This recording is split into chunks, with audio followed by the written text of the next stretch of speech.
Hi guys, gumagawa po ako ng diamond painting ko. Ayan, sunflower siya. Malapit na siyang matapos.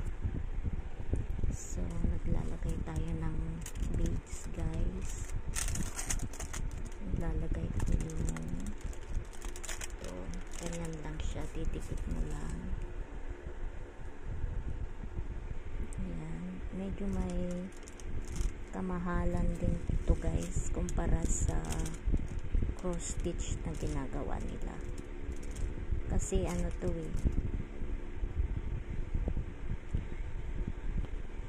beads ito guys, tapos ano, makislap siya,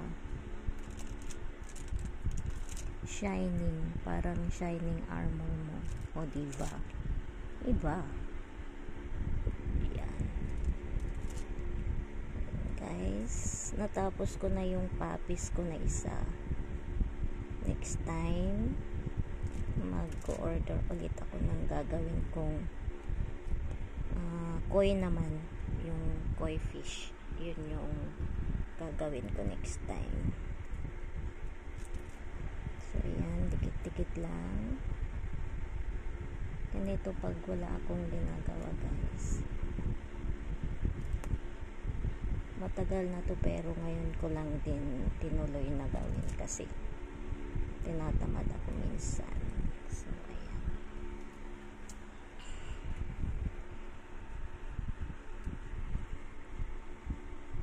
yung ibang beads ko guys natapon yung iba, kaya nahihirapan ako minsan.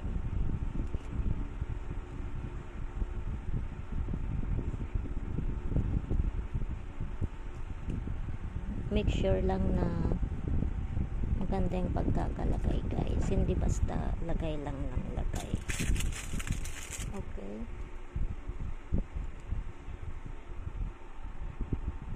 so ayan siya guys, hanapin nyo lang yung pattern nung nilalagay. Saan na ba yun? Maliliit lang kasi siya guys, kaya ang hirap hanapin.